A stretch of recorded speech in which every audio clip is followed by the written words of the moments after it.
Here I am to worship, here I am to bow down, here I am to say that you're my God. You're altogether lovely, altogether worthy.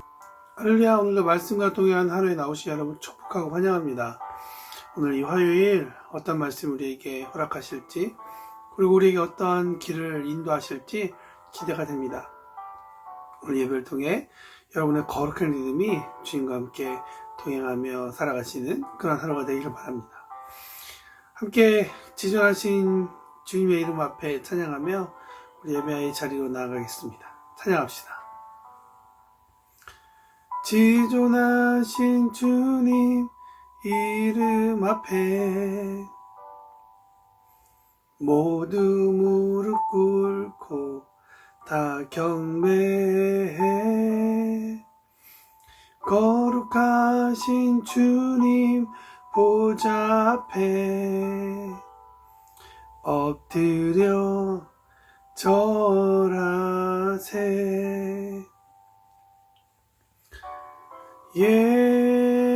예수는 그리스도, 예수는 주, 하나님의 영으로 경배 드리리.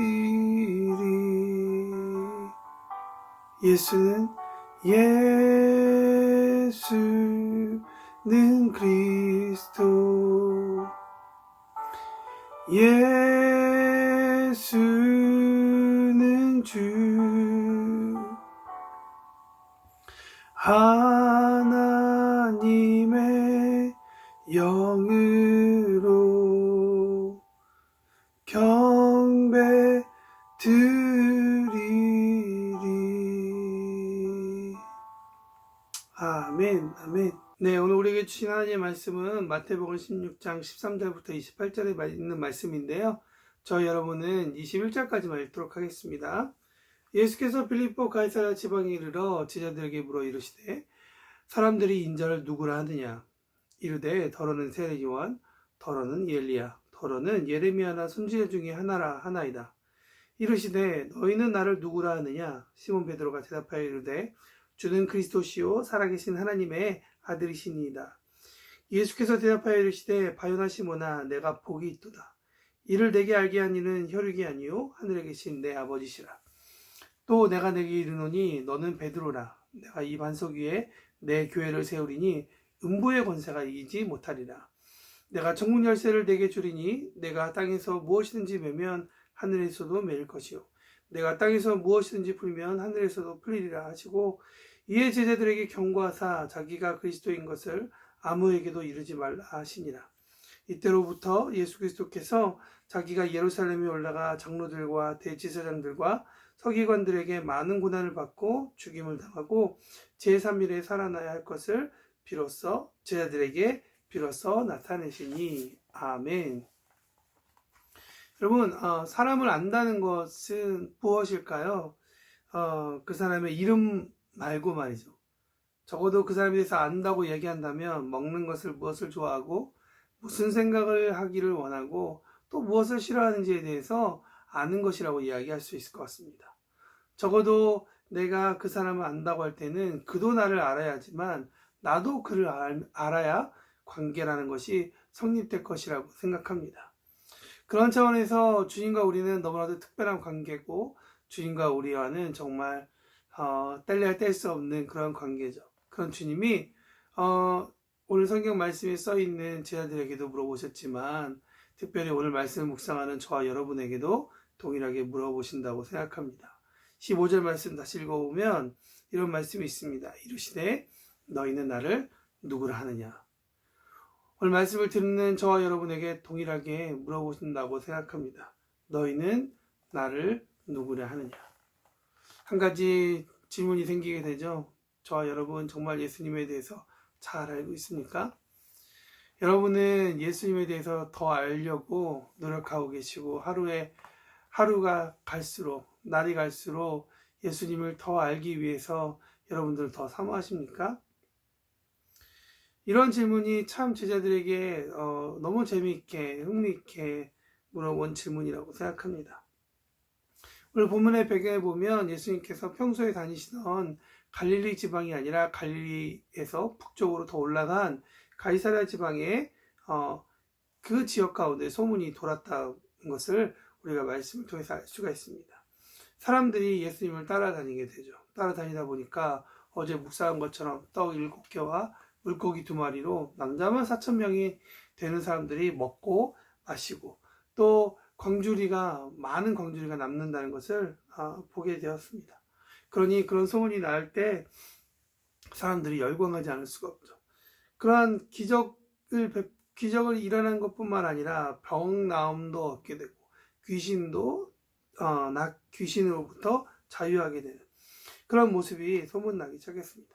게다가 말씀도 가르치시는데 그 말씀이 이전에 들었던 그 어떤 말씀보다도 권위가 있고 또 하나님의 마음을 잘 전달하기 때문에 감동이 있는, 그래서 사람들은 예수님에 대해서 각자가 느끼는 대로 이야기하기 시작합니다. 와, 예수님은 정말 세례 요한 같다. 예수님은 정말 엘리야 같아. 예수님은 위대했던 선지자 예레미야와 같아. 여러 이름들이 유능하고 능력 있고 한 그런 선지자 중에 제일 큰 이름들이 나타나기 시작합니다. 여기서 예수님께서 흥미로운 질문을 제자들에게 하시죠. 너희는 나를 누구라고 하느냐? 이것이 예수님께서 갖고 계시는 관심이라고 저는 생각합니다. 여러분 오늘 말씀을 통해서 제가 한 가지 도전해보고 싶은 거는요. 예수님이 우리에게도 동일하게 물어보실 때 그 질문에 대해서 대답할 수 있는 저와 여러분이 되시기를 예수님의 이름으로 축원합니다. 단순히 어떤 나의 기도를 응답해 주셨기서 이 응답 때문에 내가 병이 낫게 하는 어떤 의사적인 혹은 귀신을 들게 한 사람들을 자유케 하는 혹은 그래서 기적만 베푸시는 기적을 때문에 주님을 나의 주라고 고백하는 그런 모습도 중요하겠지만 그러나 그것을 좀 뛰어넘을 수 있는 고백이 우리 가운데 일어났으면 좋겠습니다. 단순히 내 배를 채워줬기 때문에 그분은 나를 채워주시는 분이라는 그 의미를 뛰어넘었으면 좋겠습니다. 올해에는 묵상을 통해서 또한 성경 읽기를 통해서 어떤 모습이든 간에 우리가 예수님에 대한 또한 하나님에 대한 우리가 더 깊이 교제될 수 있는 그런 한 해가 되었으면 좋겠습니다. 제 개인적으로는 이런 마음의 소원이 있습니다. 아브라함의 하나님. 그래서 아브라함의 하나님도 너무 중요하지만 그러나 오늘 나의 하나님이 되는 것은 저는 더 깊은 의미가 있다라고 생각합니다. 예수님께서 누구이신지 우리에게 물어보고 있죠. 그래, 내가 누구에게는, 내가 병든 자에게는 이러한 주였어. 내가 이런 하나님이었어. 그렇다면 너에게는 내가 어떤 의미가 있냐라고 물어보고 계신다는 것이죠. 다시 한번 말씀드리지만 예수님은 치유자셨고 떡과 물고기로 넉넉하게 하셔서 우리를 먹여주시는 분이기도 하십니다. 그러나 그 모든 것들은 이 마태복음을 기록한 마태에게는 이것이 표적이라고 이야기합니다. 어떤 표적입니까? 다시 말해보면 우리가 생각해 본다면 누가 이런 표적을 드러낼 수 있겠는가라고 되물어보고 있다는 것이죠. 어제 묵상의 본문에서도 예수님께서 바리새인들에게 도전하는 것은 무엇이냐면 이 표적을 이해하여서 너희가 보고 있는 나 예수가 누구인지를 알면 좋겠다라는 거였지만 그들은 예수가 그리스도라는 사실을 알지 못했다는 것이죠. 엘리야 같이 보일 수 있고 예레미야 선지자와 같이 볼 수 있었습니다. 그러나 바리새인들은 예수가 그리스도라는 사실을 깨닫지 못했다는 거죠. 너무나도 구약 성경에 어떤 사람이 메시아로 올 것인지에 대해서 설명하고 있지만 그래서 구약 성경을 잘 이해하고 있었지만 바리새인들은 예수가 그분이라는 사실을 알지 못했다는 것이죠. 이것이 너무나도 안타까운 마음입니다. 가장 가까이서 예수님을 보았던 제자들이 그래서 예수님을 어떻게 생각하고 이해했는지 예수님은 궁금하셨을 것 같기도 하고 혹은 예수님은 이 고백을 통해서 우리의 그 제자들에게 너희가 어떤 고백을 드러내고 어떤 고백을 갖길 원하시는지에 대해서 예수님은 듣고 싶었던 것 같습니다. 15절과 16절 사이에 얼마나 많은 시간이 있었는지 모르겠지만 15절 이후 16절에 베드로가 이야기합니다. 주는 그리스도시요 살아계신 하나님의 아들임십니다. 바리새인들은 깨닫지 못하지.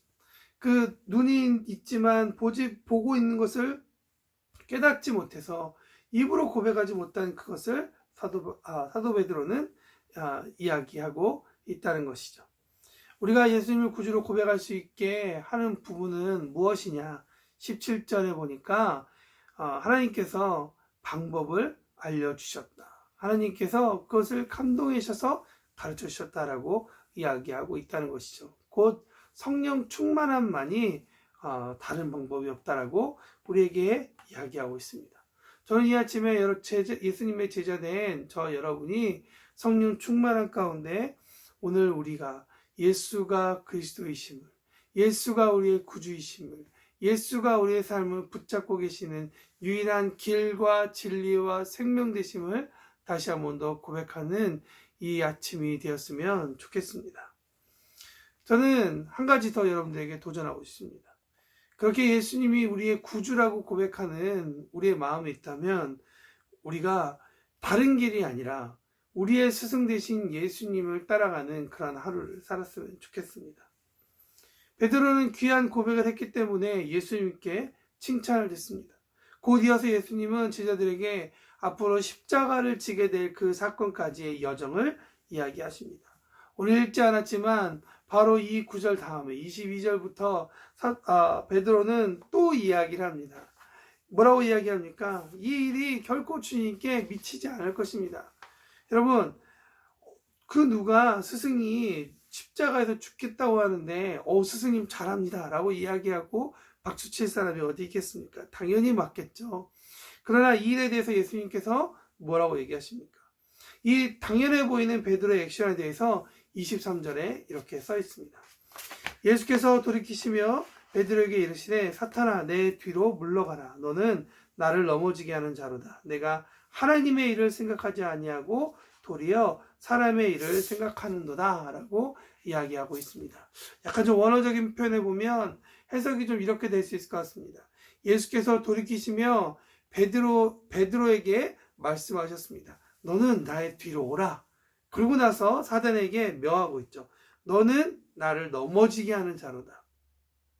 네가 하나님의 일을 생각하지 아니하고 도리어 사람의 일을 생각한다라고 이야기하고 있다는 것이죠. 여러분, 예수님의 길의 끝은 십자가였다는 것이죠. 십자가에는 중요한 미션이 있었습니다. 그것은 무엇이냐면 예수님께서 인간을 위해, 우리 모두를 위해 하나님과의 끊어졌던 그런 관계가 다시 회복하게 하는, 여러분, 끊어졌던 관계가 왜 회복돼야 됩니까? 그 이유는 무엇입니까? 바로 하나님께서 우리를 너무나도 사랑하신다는 그 이유 때문이라는 것이죠. 이 귀한 사역이 베드로의 가장 인간적이고 어쩌면 스승을 걱정하는 따뜻한 마음이 있었지만, 그러나 그것을 이용하여 사단이 방해하고 있다는 것을 우리가 보게 됩니다.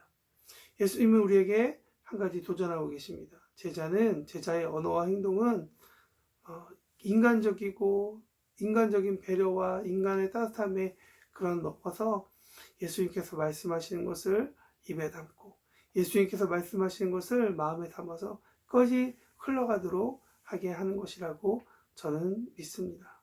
오늘 하루를 살아가면서 하나님께서 우리에게 주신 놀라운 도전들, 하나님께서 내 마음 가운데 감동 주시는 그 도전들을 다시 한 번 더 기억하는 저 여러분이 되었으면 좋겠습니다. 그래서 예수가 우리에게 구주시고 예수가 하나님의 아들이시기에 혹여나 우리 삶 가운데 누군가처럼 병나짐이 없어도 누군가처럼 내 삶 가운데 뭔가 풀려지지 않아도 그럼에도 불구하고 여전히 당신은 나의 주님이십니다. 여전히 당신은 나의 하나님이십니다. 를 고백할 수 있는 저 여러분이 되었으면 좋겠고요. 또한 제자로서 예수님이 걸어가셨던 그 길을 따라가는 그런 마음을 다시 한번 더 결심하는 우리의 하루가 되었으면 좋겠습니다. 오늘 한 가지 더 기도 제목을 부탁드리면 청년들을 위해서 기도해 주십시오. 어려운 시절을 지나고 있습니다.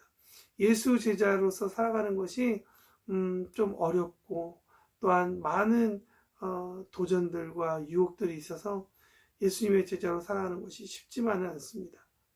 성령님께서 함께 하셔서 베드로를 통해서 하나님께서 예수가 주되심을 알게 하셨던 것처럼 우리 청년들 한 명 한 명에게 그렇게 예수님께서 알려주시고 예수님께서 길되심을 보여주셔서 각자의 직장 가운데 관계 가운데 승리할 수 있는 우리 청년들이 될 수 있도록 도와달라고 우리 함께 기도하며 오늘 하루를 시작했으면 좋겠습니다. 여러분 축복합니다. 다 함께 기도하겠습니다.